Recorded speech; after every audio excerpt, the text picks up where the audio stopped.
দেশে ক্যান্সার আক্রান্ত রোগীর সংখ্যা বাড়ছে, তবে সেই সঙ্গে উন্নত হচ্ছে চিকিৎসা প্রযুক্তিও। বিশ্বমানের সেবা এখন দেশেই সম্ভব, এমন দাবি নিয়ে কাজ করছে ল্যাবএইড ক্যান্সার হাসপাতাল। অত্যাধুনিক প্রযুক্তি এবং দক্ষ চিকিৎসকদের সমন্বয়ে কিভাবে এখানে ক্যান্সার নির্ণয় ও চিকিৎসা চলছে তা নিয়ে আমাদের আজকের বিশেষ প্রতিবেদন। ক্যান্সার চিকিৎসায় সবচেয়ে গুরুত্বপূর্ণ ধাপ হল সঠিক সময়ে সঠিক রোগ নির্ণয়। ল্যাবএইড ক্যান্সার হাসপাতালে রেডিও ডায়াগনস্টিকের মাধ্যমে সিটি সিমুলেশন, মেমোগ্রাফি ও আল্ট্রাসাউন্ডের মতো সেবাগুলো এখন আরও নিখুঁত।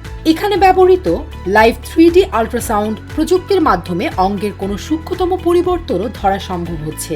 ফলে ক্যান্সার কোষ শরীরের ঠিক কোথায় এবং কোন অবস্থায় আছে তা সহজেই শনাক্ত করা যাচ্ছে। চিকিৎসায় বৈপ্লবিক পরিবর্তন এনেছে ট্রুবিএম রেডিওথেরাপি মেশিন। এটি উচ্চ ক্ষমতা সম্পন্ন এক্স-রে ব্যবহার করে ক্যান্সার কোষ ধ্বংস করে। লিনিয়ার এক্সরেলেটর প্রযুক্তির মাধ্যমে রেডিয়েশন এমনভাবে দেয়া হয় যাতে পাশের সুস্থ কোষগুলো ক্ষতিগ্রস্ত না হয়। চিকিৎসকরা বলছেন এই প্রযুক্তির নির্ভুলতা রোগীদের দ্রুত সুস্থ হয়ে উঠতে সাহায্য করছে।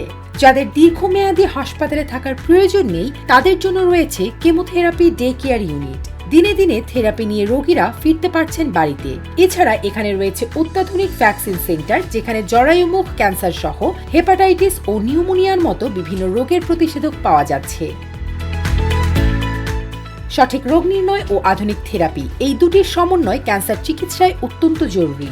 ল্যাবএইড ক্যান্সার হাসপাতাল কর্তৃপক্ষ মনে করছে প্রযুক্তির এই উৎকর্ষতা দেশের রোগীদের দেশের বাইরে যাওয়ার প্রবণতা কমিয়ে আনবে এবং সাশ্রয়ী মূল্যে সঠিক চিকিৎসা নিশ্চিত করবে। জাতীয় পর্যায়ে অনেক উদ্যোগই নেওয়া উচিত, যেটা কারেন্টলি আমাদের এই স্বাস্থ্য ব্যবস্থায় আমরা অনেক প্রতিবন্ধকতা ভিতর আছি।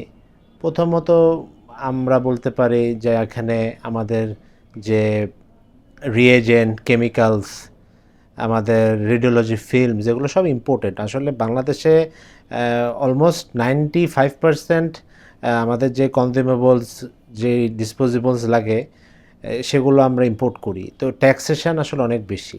পাশাপাশি ক্যান্সারে আমাদের ওষুধের দামও অনেক বেশি, কারণ এখানে শুধু লোকাল ম্যানুফ্যাকচারার হয় না, বিদেশেও অনেক ইম্পোর্টেড মেডিসিন আসে। আমার ফিলোসফি হচ্ছে ম্যান বিহাইন্ড দ্য মেশিন। মানব সম্পদে প্রথম জোরটাই আসলে দেওয়া উচিত। আর হেলথ কেয়ার সার্ভিসেস এগুলো আসলে খুবই ক্রিটিক্যাল সার্ভিস, এবং ফার্স্ট হ্যান্ড একটা সিকিউরিটি গার্ড থেকে শুরু করে একজন সিনিয়র কনসালটেন্ট সবাই ভূমিকা পালন করে। তো এখানে আসলে আমাদের দক্ষ জনবলটাই প্রথমে গড়ে তুলতে হবে, তারপর আমাদের পাশাপাশি টেকনোলজিতেও আমাদের ফোকাস করতে হবে, লেটেস্ট টেকনোলজি নিয়েও আমাদের কাজ করতে হবে।